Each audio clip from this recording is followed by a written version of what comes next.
Hello and welcome to the July HubSpot User Group. Not your familiar face. Our fearless leader Trav is away in Greece, so you're stuck with the two of us. I'm Harry, I've been on a couple of these before.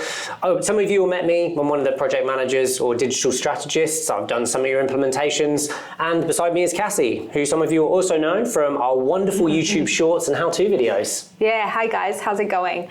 Before we get into it, I just want to mention our hug for next month in August. It's going to be hosted by Trav and Bree, and it's all about mastering marketing in HubSpot. So think about it as all of the hacks and tips and tricks on getting the most out of your marketing efforts, as well as your sales efforts. And Sinch is also going to be joining us and having a bit of an interview in there too. So make sure to register for it and show up, because that'll be a really good one for you to use. Key thing that people come for us for. Sales help, marketing help, and there's so many tools out there. And if you don't know what Sinch is, give it a little Google. It is an SMS company. We work with them a fair bit, and they basically automate that outreach through SMS. A lot of people don't know, but emails have a reasonable open rate. SMS, on the other hand, everyone opens them. So basically, it's all around how to effectively use that and when it should be used. So it'll be a really good interview. We're a big fan of them. They do great work, and so yeah, be good information. Yeah. Awesome. So let's kick into today's one here. So the reason that we are talking about finance brokers, we've decided as a team that we're going to sort of do some industry-specific stuff over the next few months. We've noticed a bit of a trend within the past year on the types of inquiries we get, and we're pretty proud of the work we've done with some of our finance broking partners. We've got sort of 4 or 5 at the moment, and I spoke to somebody this week, a new one came through. Basically, there's so many brokers out there, and they're trying to make the most of their work day. And if they've not got a CRM, we need to help them on their way. You need a CRM. If you do not have one, you are a step behind. And in a field full of brokers, you've got to find a way to stand out. Consistent communication, keeping up to date with all your applications. You've got to have a CRM, and we firmly believe that HubSpot is the best one to use. So this is why we're doing this. Yeah, 100%. So like I've heard so many examples of just businesses still running from spreadsheets, and just the chaos, especially as you have more and more people working on it, and it just gets very messy very quickly, and no one needs that stress, right? So the good thing with like a CRM like HubSpot is like it's a centralized place to keep all the data, and you can actually use it in so many different ways too. So like not only are you tracking like a timeline of all the activity and communication with people, you can see all the specific information about a person in a contact record. You can see all the information about the business they're with on the company record, and you can also manage all your marketing efforts as well as your sales pipeline. And it's all of it tidied up in one big present, and you can get the most out of it and have tools that also do a lot of it for you. Yeah, tracking is key. Tracking and visibility. I think the main thing when people come to us originally, we say visibility. You're going to be able to see every call, every email, every meeting, every note, the status of their current loans. It's huge, and people can come through multiple times, and we want to ensure repeat customers get the same your efficient service that you want to offer new customers, but also recognized. And so we give lifetime tracking. Imagine going into a contact file, seeing their 3 applications you've had with them over 10 years, their entire communication history. Biggest thing, we actually had an inquiry a couple of days ago, someone needed help. They wanted access to one of their old staff members' emails. With a CRM, you don't need to worry about it because exactly. it's already automatically logged in there, so you get all the context. I actually tell people this all the time. It's like just connect it, and it's automatically in there. So if you go away for whatever reason, something happens, somebody can pick up and still look after the customers. Full history. Nothing worse than coming into a new role and you're like, oh, no context. Maybe something happened 6 months ago. I don't know. So I think that's a key one. I think the main thing we've got to focus on today, in and around HubSpot as a whole, is deals. That is what we class as people's inquiries and then into their applications. And so we're going to start off here with an example one that we have used before, and just give people an idea of how this works. And so the idea is that you have this Kanban view. For some of you, this might not be new. There's a lot of different platforms that have it out there, but it's a very effective way of tracking hundreds of inquiries across multiple offices and multiple deal owners. And that's a huge part of this. And the way we set this up is you basically create your stages as per that inquiry. So over here, as an example, what we've got is you've got your initial inquiry coming in. So that could be a website form, that could be an email, that could be manually entered. Someone calls you and you have to input their new deal. That always happens first. So it's capturing that initial first stage. If you're expanding this further into some marketing tools, aka next month, you could potentially do some ads. You've got your ads coming through, you're putting some Facebook ads out there, you're putting some Meta ones out there, people are clicking them and converting, and deals are getting created straight away. So however you want to start off that inquiry, getting created, that first stage is key. We then move across, and as you can see, I'm not going to go through every single stage because there's no need for it, but you get the idea that you milestone key marks there. So you get the appointment booked, and then you move across to things like the docs requested. From the brokers that we spoke to, this is a key pain point. How do I get people to give me all of that necessary information? Some of them call it a fact find, and they actually use third-party platforms. So a few of them mentioned Maestro, Middle, and there's other ones out there. There's two off the top of my head. How do we get people to do this? And it's such a big pain point. And so there's ways to get this done early. You can basically send those links out straight away. With one of our partners, they actually fill in the meeting link and it redirects them on submission to the fact find area to start uploading the docs. So it fully streamlines that process straight away before they even get the lead. Like hopefully, in most cases, the contact would already have filled out everything that they need to move it on to the next step. Even started it. Like, you know, it's you got to collect, from buying a house, you got to collect page slips, you got to create employment history, bank stuff, assets, liability. You've got to fill in a ton of information. And there's also this element of, you need to get it early, because if it starts taking time, it means it drags further. And so I think with anybody coming to us, you're trying to make yourself stand out in the field. And so if you can provide like an efficient service to them, and you're quickly getting things done, and you book a meeting, we're already started the fact find, we're having the meeting the next day, I booked the meeting straight through a link, that back and forth just is eliminated. So we're trying to streamline that here. Yeah. With a deal board, the classic stuff. So there is a date entered, a date exited, and the cumulative time that a deal spends in a stage. That means over time you can look for roadblocks. If a deal is, if it's taken ages to get from documents requested and getting that fact find done to the next phase, you can potentially look at ways to streamline that. Setting reminders. We mentioned it, utilizing automated SMS after a few days, hitting an automated email out if it's sat. There are ways to streamline that. And so for me, automating off a deal stage when it's sat for a certain period of time to keep things moving is key.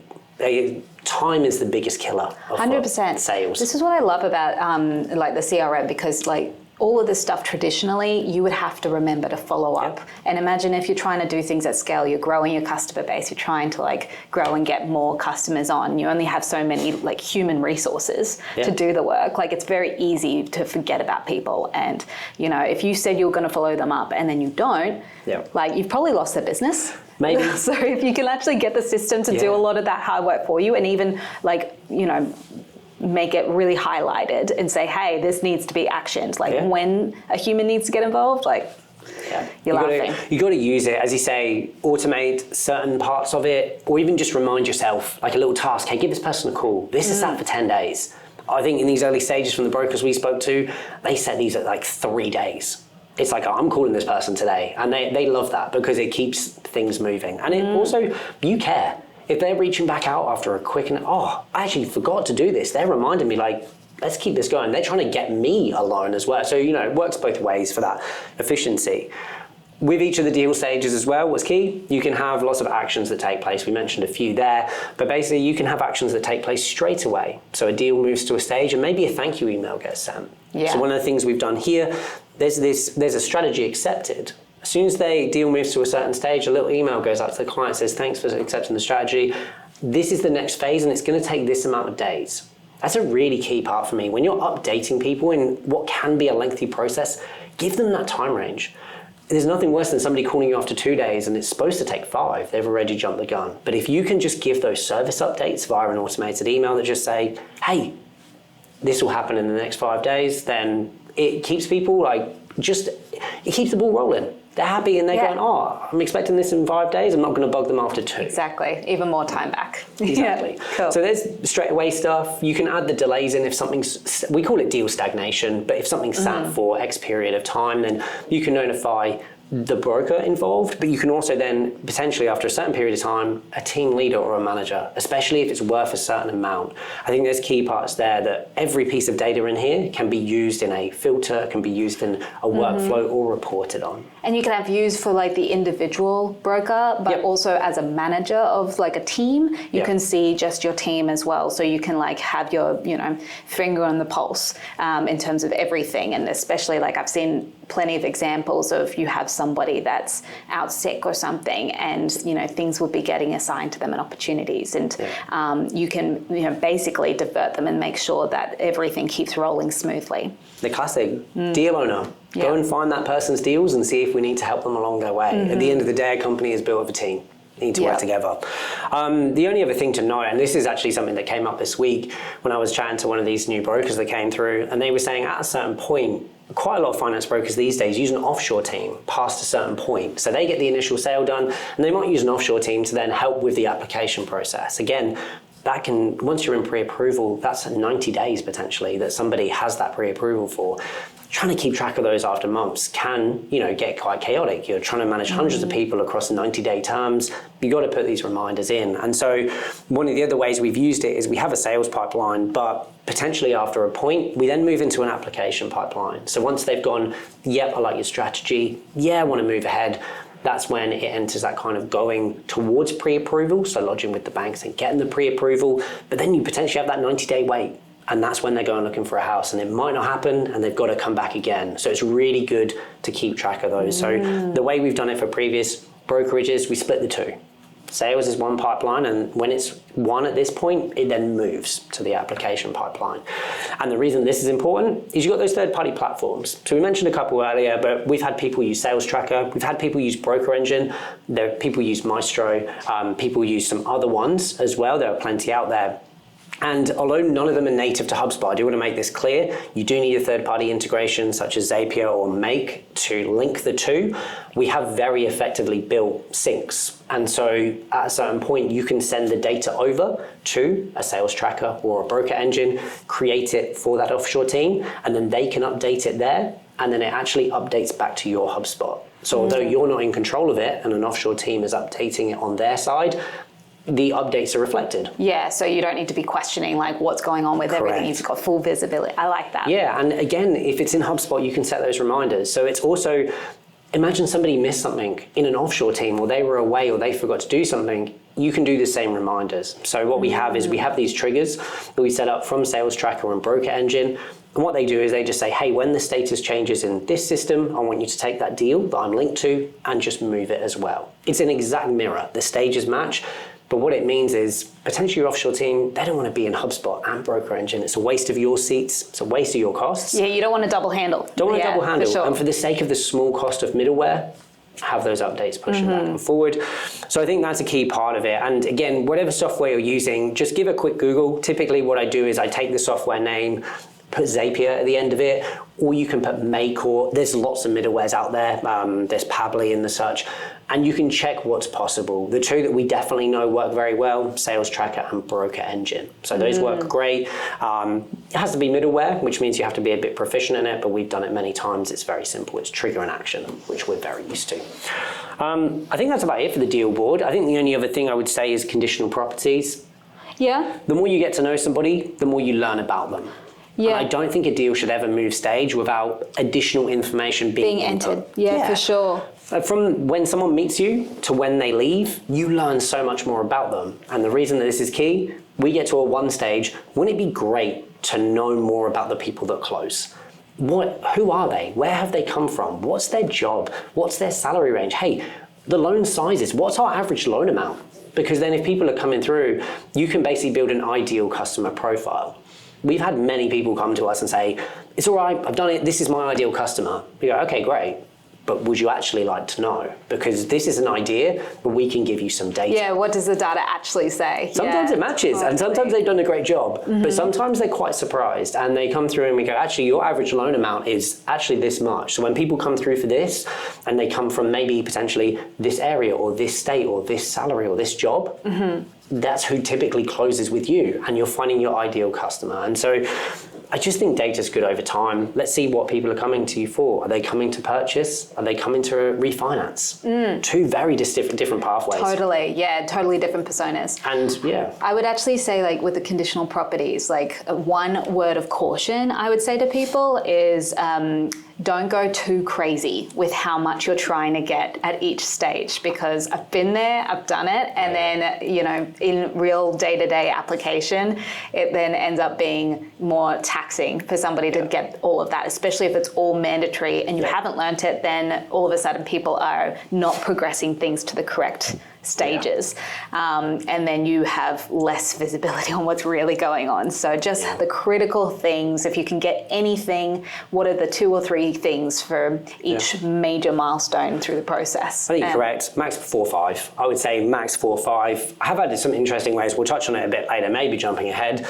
But if they've got sales enterprise, I've had brokers use the playbook before. Yeah. And if you have the enterprise, you can actually fill out those contact properties. I love the playbooks for just even like a scripting purpose, just making sure that you're following the same process every single time. So it's a good customer experience at that point in the process. And you're capturing everything that you need, because you can have a great conversation with someone and get carried away and then just forget, oh my gosh, I forgot to even find out what your last name was. And I need to figure that out in order to put an application through. Simple as family that. situations, relationship statuses for people. Do you have kids or not? Are you married? Those kind of things that you have to have that information to get a loan. You don't want to forget them. So playbooks will be good there. We mentioned integrations. We've actually talked about Sinch already. I think phone calling as well. So things like air call. Great. We're trying to give visibility to everything, and there's nothing worse than a he say, she say. Did this or did this not happen? Oh, this person said this. Now, if we're using a system such as Aircall, then all those phone calls are recorded, transcribed, and logged, and anybody can play them back. And so we've mentioned it before, but visibility. We're giving you complete access, everybody, to all calls, SMS, notes, meetings. Everybody can see everything. And I think that's great. I think if you have calls going back and forward with people, but even if somebody's trying to help you out and say, you are away, Cass, and I need to go and look at your deals, oh, Cass spoke to them 2 days ago. What did she say? Let me just play this. Great, I need to follow up. And so it's less of a negative, making sure what's said. Sometimes it's trying to see recent interactions and if we can help if somebody's off. Just knowing where things are at. Somebody calls your customer service team. And like, oh, I spoke to so-and-so a day ago. And you're like, okay, great. Review the call them back, and you can help out that way. So I think that's enough for integrations and all the bits around the deals. Everybody has seen Kanban boards before, but yeah, I think they're a superb help there. So we'll move on a little bit. We mentioned a couple things, but why don't you touch on some of the automations? Yeah, there's loads. And obviously with automations, it's very custom to your specific process, but some examples of some good automations and workflows that you can do for finance brokers. I would start almost with the sales sequences. These are basically like one-on-one emails sent from a broker. And if you have enterprise, you can auto-enroll people into this sequence. So let's just say that they get to a point where you need to be collecting information in order to like get that, approval process started. You just move them over to that stage. We can have an automation that enrolls them into these like sequence of emails just to follow up until they reply and give you that information, and then we can unenroll them. So simple things that like you just need to move them to the stage and you know that they're going to be followed up by the system, and it's all sent on your behalf. I would say another one could be like reminders through your pre-approval process. So in those 90 days, like you can be just sending them those little reminders just to check in to see if anything has changed, or really like just to make sure that everything is still good, because I mean, that'd be the worst, getting to the end of your 90 days and then realizing that it's void because something has changed. Correct. So all of that stuff is just those extra little like cherries on top that's going to have a great customer experience, and make sure that everything is smooth and they're going to feel safe that they're being looked after and they're dealing with experts too. What about you? What do you think? Those are some good ones. Yeah, I think we always flag to people the enterprise features. So auto-enrolling in a sequence is an enterprise feature. If you don't have sales enterprise, you can still manually enroll in them. Yep, that's true. I think sequences are great, underutilized at points. People favor marketing emails because you can send them in a workflow. And because auto-enrolling in a sequence is locked behind enterprise, you have to have the right subscription.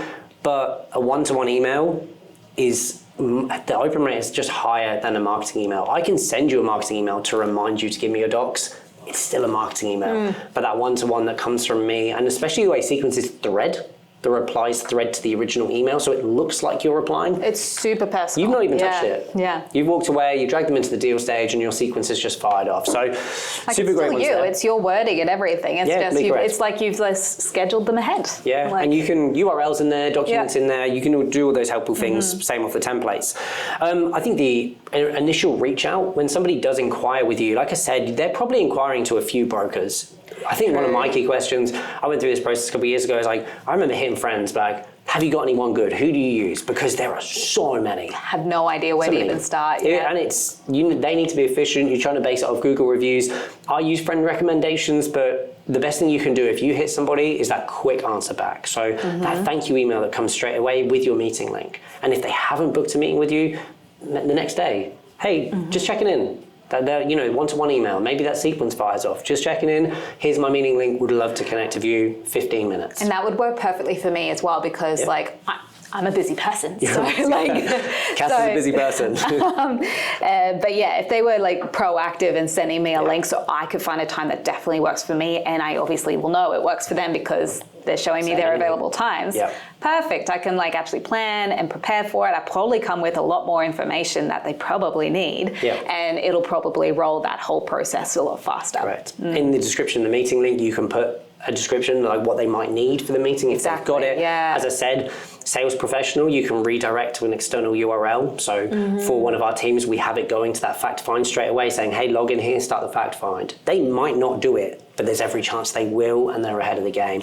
Can you actually, while you're speaking about that, let's just say I were to book in a meeting and I didn't have time to fill out that fact find, but then I'm like, oh, now I know that this is where I go to do it. Let's just say after work I have a bit more time. How could I get back to that link? So for me, it's always emailed out as well in that initial thing. Yeah, so it's not. It's not I would do it if I knew, because like I've seen it now, and I'm like, oh, okay, cool. Send that. So when you send that, send the link to it, and the next thing. So it's like, hey, book a meeting with me. Once they've done that, send the link, and then follow it up, and then in one of those automated emails, you can have it there embedded in a button. So nice and easy.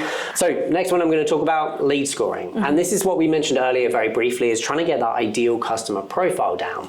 If you do have hundreds of people coming through and you are a broker and you're trying, who do I message first? Who do I get over the line? You can use lead scoring. Two ways to do it. We do the fit score, so that's attributes about a person. So where they live, their relationship status. Like their profile. Yeah, their profile, their demographic the attributes about them, their demographics. And then there's their engagement. Are they opening your emails? Are they on your website? Have they used potentially your calculators? So a lot of people these days are moving towards the calculators on the website. So some of the teams you work with, they have borrowing power. So you can already go on those web pages. Oh man, I've already done that. Yeah, correct. You're being tracked. Yeah, so your engagement score through the roof. And so those kind of things. No wonder I'm getting so much marketing. There you go. It's working. It's working. Yeah, that's what you want. See, Cass goes on your calculator. She's trying to get a loan. I'm apparently an ideal customer. Yeah, you are. But you look at those over time, and if they're opening your emails, they're looking at your website, they're going on your ads and they're converting, their score goes up. But one of the cool things is really new, and everybody's got buzz around AI. We've touched on it in a few things. HubSpot's got a new AI lead score. Now, if you're initially jumping into HubSpot, it probably won't have much of an idea. It does need some closed won deals. But effectively what the AI lead score does is it looks at the attributes of a closed won deal. It then takes those and scores based on those. So if you have 100 deals, it's going to analyze all the data on that deal. And figure out the trends, like what's the typical activity that happens as they looking at, as they become more like higher intent. Redo it every 6 months, like look at it, get it to refresh. Wouldn't it be doing it? Yeah. Like in the background? There's a few things in there. You might have to reset the score every now and then, but the AI score I want to play with that now. Yeah, have a look. I had a chat on it was on a webinar yesterday. They were showing it off. It was all these new tools, but the biggest thing around buzz on AI is you can use it, but are we using it effectively? And I think this is a good way to effectively do it. Now, if you are new into HubSpot, you might have to wait 6 months. Yeah, you need data for it to learn. You need data. Yeah. So maybe the first one, create your own. Let's just create your own fit score, go through, do what you think then we'll use some one data at a later date. One thing I always tell people with the lead scoring as well is basically if you're doing your own scoring system, you have to get feedback from your team. Like, Sure. So like help them understand what you've scored and when they're seen as a good fit Yeah. and when they're going to be passed over, and get regular feedback as to whether they actually were good fits or not, and if they weren't, why. So you can like make those little adjustments and tweaks over time, because otherwise you're just going blindly and people will then just not rely on the lead score and it's not doing its thing, like it's not fitting the purpose. Yep. What's your thoughts actually on the combined lead score? It kind of used to exist in the old HubSpot property, and then they moved it to the score. I think it's worth it. I think it's really hard to judge both of them. What if you had a really low fit score, like your attributes weren't high, but you were engaging in everything? It's having them separate. It's better to have it as one, I feel, when done correctly, because I might have a low attribute score, but that shouldn't mean that you don't call me. I'm on your website every day, I'm with your calculators. If you get that to be one number and you build it off that one number, I think that's a better way to do it. So yeah, even if they're not it. like the right fit or ready to buy technically, like if they're clearly interested, wanting to be educated on it, like you have built that rapport and relationship with them, who are they going to come back to when they are actually ready? Correct. Yeah. I think cool. Yeah, you made a good point. I think the way I've always described lead scoring to companies is if I was to give each salesperson a sheet of leads and told you to call the best one first, what data would you need to know? Yeah. So here's 100 people, who are you calling first and why? And they're going to go, oh, I need to know X, Y, and Z. And then you go, okay, that's my attributes. That's how I'm scoring you. And so at that point, that data is key, so we start asking it earlier. So maybe the contact form has 3 or 4 extra things in it. And so that's my way of doing it. You're completely right. Ask your salespeople, what do you want to know about someone? And then start asking it early, even on the original contact form. I'm a big fan of, if someone's interested in you and you're just asking email, phone, and name, ask 2 or 3 more things. If they're interested in your company, that is not going to put them off filling in that form. And you're going to just get early data. And then you can go, great, this person's come through. And most people, if they're interested in proceeding with you, will give you that information because it's going to make their inquiry quicker. I don't have to call you and ask you that. I mean, we might be going on a tangent here, but I'm also like, as you're talking about it, this is where I'm thinking like progressive fields in forms would also be handy. So you're just asking one extra question as they're interacting with the tools and the different resources you're providing, like finding out one little thing more about them as to why they're engaging with you. And then that just slowly builds more and more of a profile. But yeah, that's a good way of doing it. Just asking them, okay, like if you had this whole list of leads, like who would you pick to call and why? Like, what makes them the better one to call? Get your salespeople the data they need earlier, and you're going to be winning because they're going to be happier and it's going to make their lives easier. And especially if we start going through this whole process with them, outreach is quicker, everything's better. Small tangent. Yes, sorry. But, no, it's absolutely fine. We're getting there. But this is now kind of wrapping it all up a little bit. So we spoke through the automations there. Do you want to touch a little bit on reporting? Yeah, love the reports. There we go. So obviously you've got all this data in the CRM. You're starting to manage your pipeline. You've got all the automations going on and everything, but how do you learn to improve over time? Obviously you've got to report it. And I don't know about you guys. I mean, finance brokers and stuff, they're probably really good with the numbers. This could be a stereotype here. You'd hope. You'd hope. So maybe you guys are Excel wizards out there, but for me, I love to visualize stuff. Like I love seeing all the data, but if there's a way to actually tell a story visually, it's so much easier to pick out, where things are working and not working, so you can make those improvements over time. Not just for your operations internally, but also like what your customer experience is as well. So some examples of reports. So we've got some key metrics here that we've been tracking for brokers. Obviously, lead conversion rate. I think this is everyone wants to know how their leads are converting. Like, what the percentage is that helps you understand your marketing spend and efforts and whether you need to turn it up or down, or if there's certain avenues that convert more, like maybe put more money over there instead of other areas. So that's a pretty obvious one.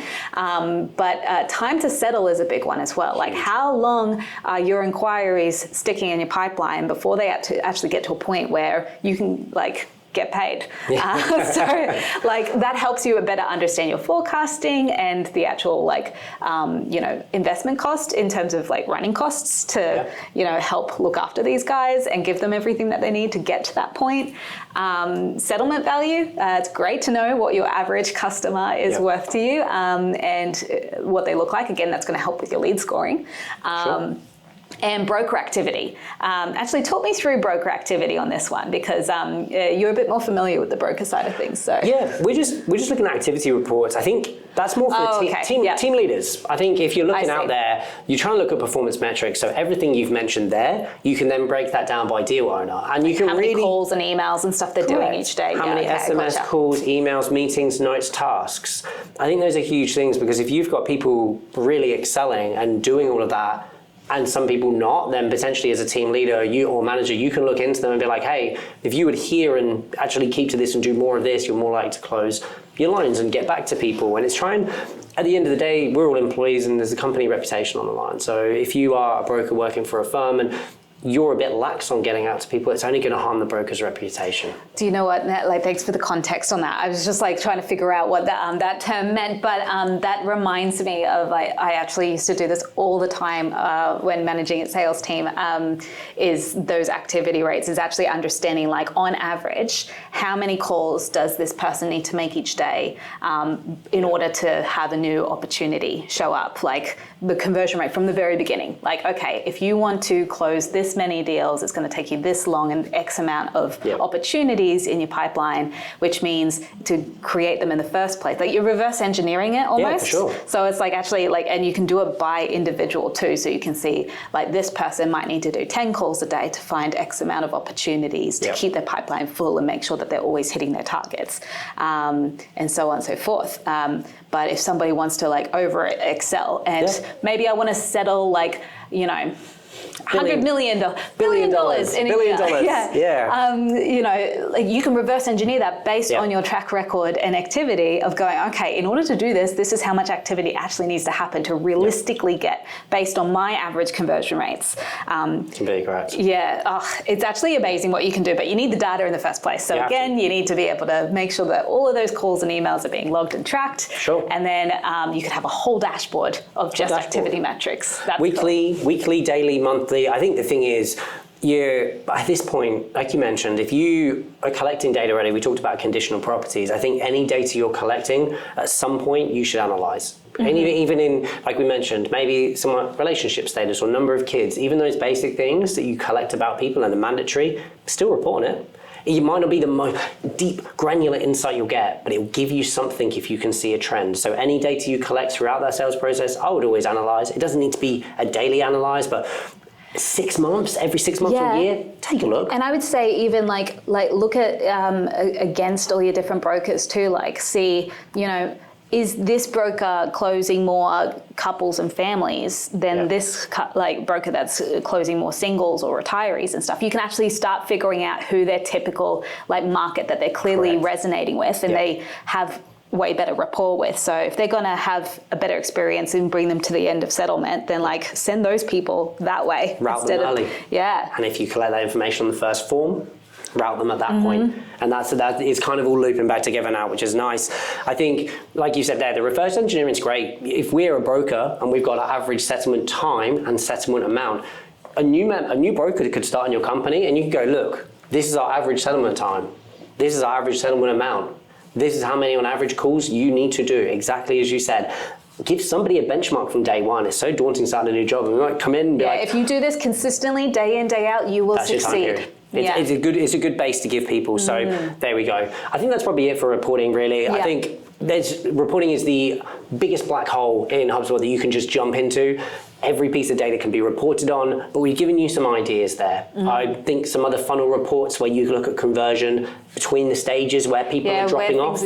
That's a key one. But for me, that just about touches it. So I jumped ahead a little bit into the next section earlier by the AI lead scoring. But Cass, do you want to touch on some more kind of AI and data enrichment? Maybe chuck in some Breeze credits and talk to people about that? Yes, everyone wants AI, and HubSpot is basically doing the same thing as finding opportunities to capitalize on AI and making it even more streamlined and easy for people to get data about people, as well as just, assisting them with context so they can just work more productively without having to take 15 minutes to try and reacquaint themselves with the profile. So,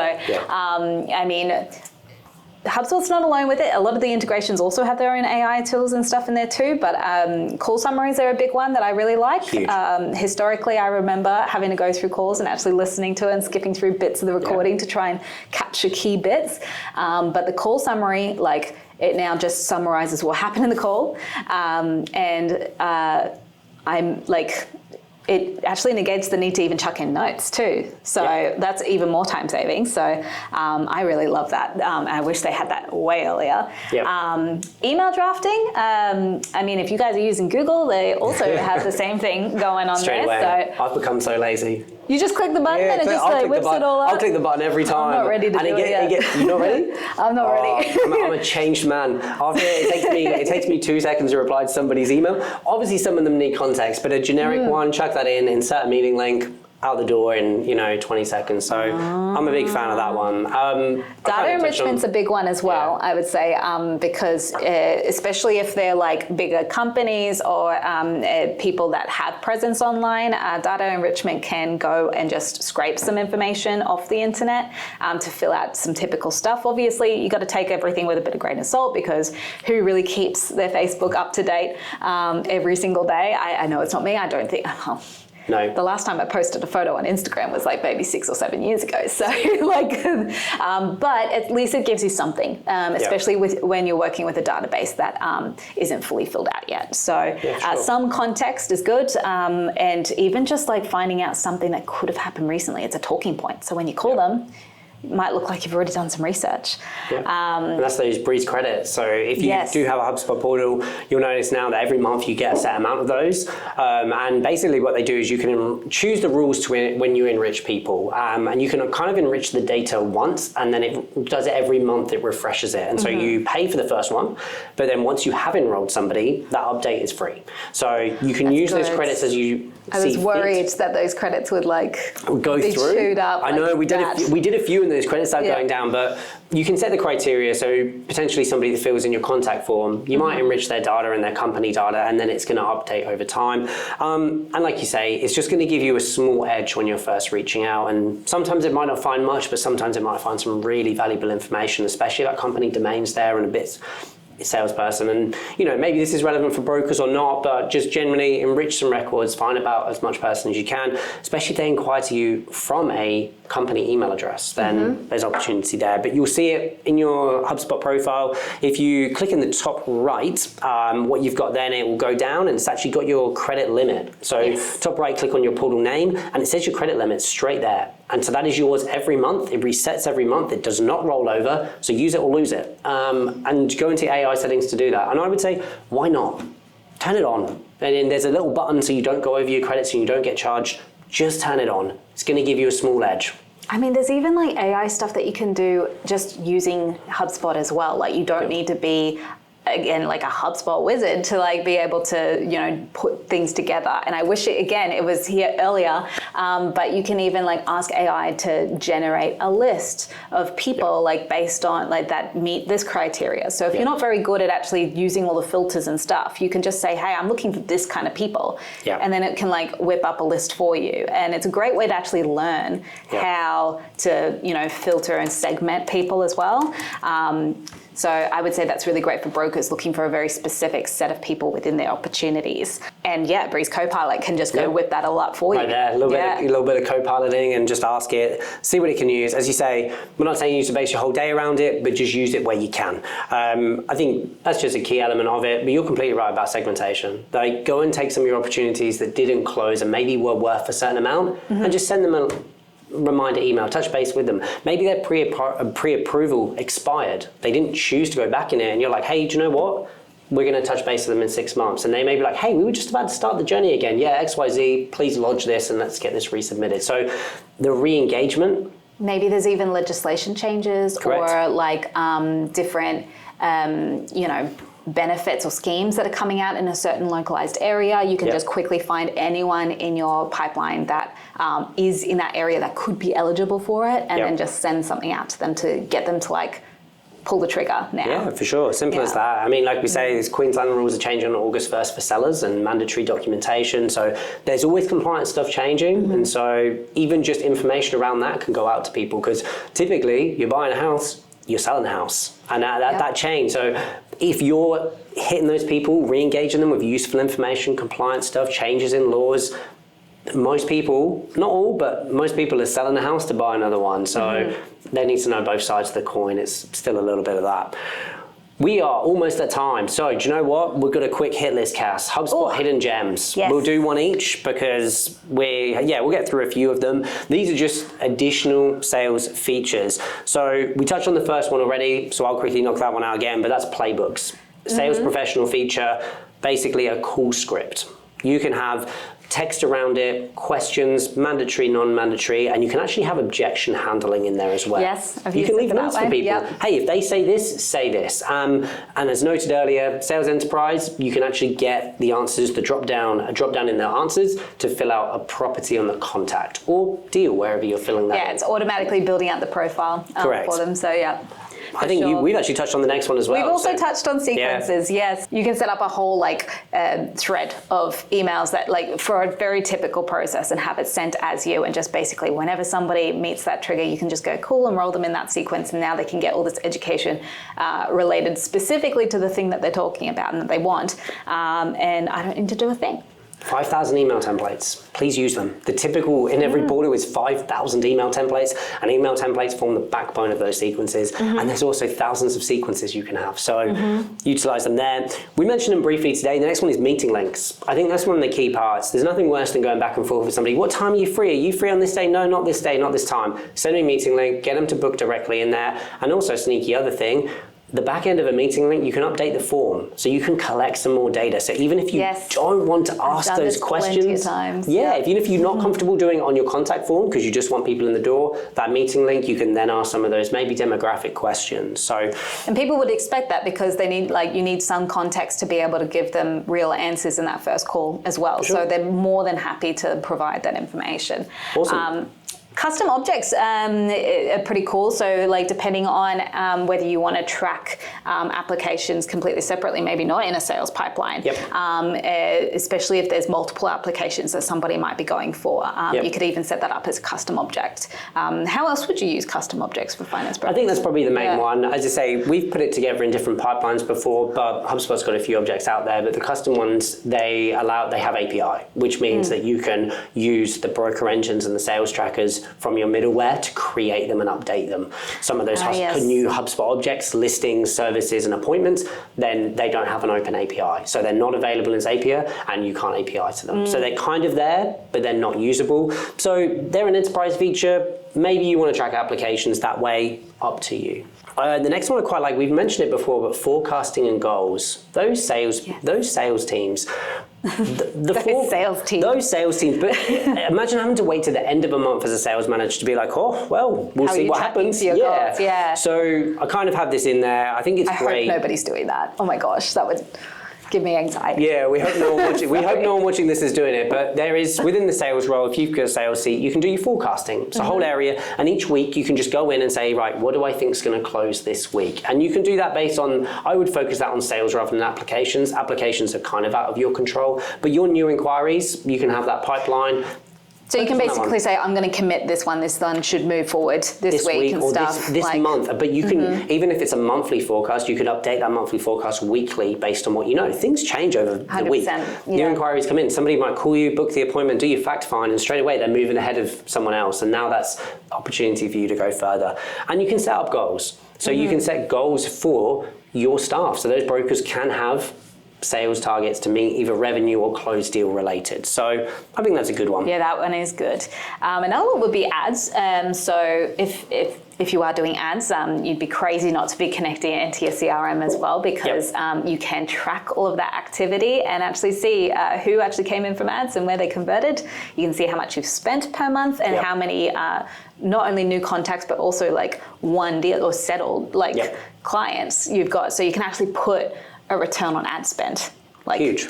And it's all automatically done for you. All done, cost per click, cost per contact, ROI. There, you don't even have to do anything. It is just there for all of your ad platforms. That's great. Kind of linked with this one, but social media management, we encourage anybody out there, like a lot of brokers are doing ads and social stuff, and that is simply because you're trying to stand out. And connected all in there, social media management inside HubSpot, scheduling posts, analyzing impressions, clicks.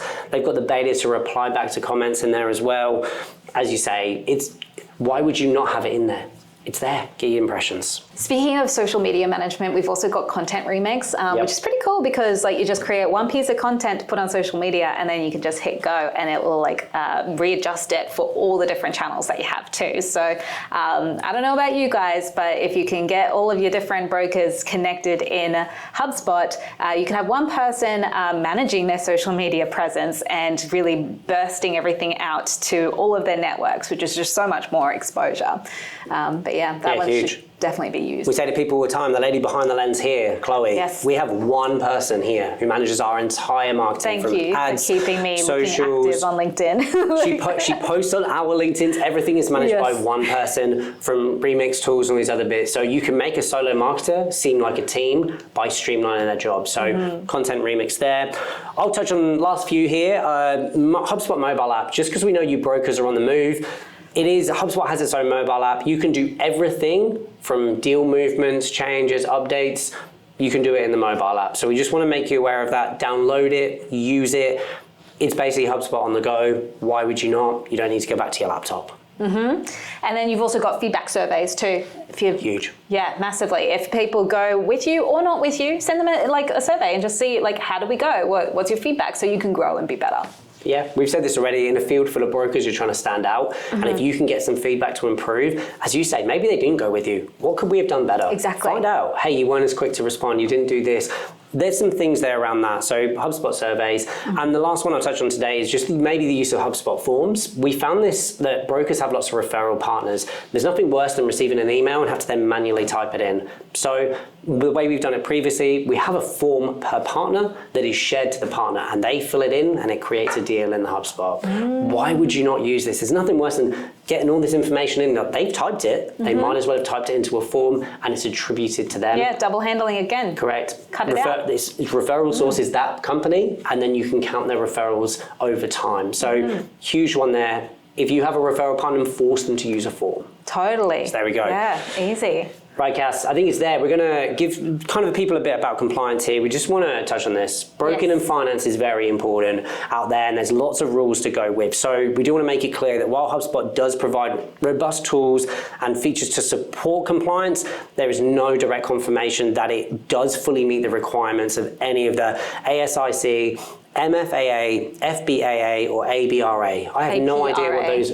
APRA. APRA. I have no ideas what those mean, but for you in the broking world, you will 100% know what it means. We want to just put that disclaimer in there. It's basically like you need to make sure you are compliant with what you do. Those middlewares are. That's why you use them for data collection, but just ensure anything that you're putting in HubSpot is compliant. HubSpot tries its best, but just you have to make sure on your end that you do that also. Yeah, ultimately you're the ones responsible, so definitely make sure that whatever you set up is compliant with anything that you're liable to be compliant for. Go and check those acronyms. And if you are a broker and have no idea what it means, you should, because we're in the same boat. I don't know too much about it either. Well, I think that just about wraps it up for today. Thank you so much for joining me, Cass. Thanks, Harry. There we go. Always a pleasure. Yeah, we've had a great work. We had a great time. I hope that's been helpful. And for any finance brokers out there that aren't using HubSpot and this is fresh in, please come and chat to us.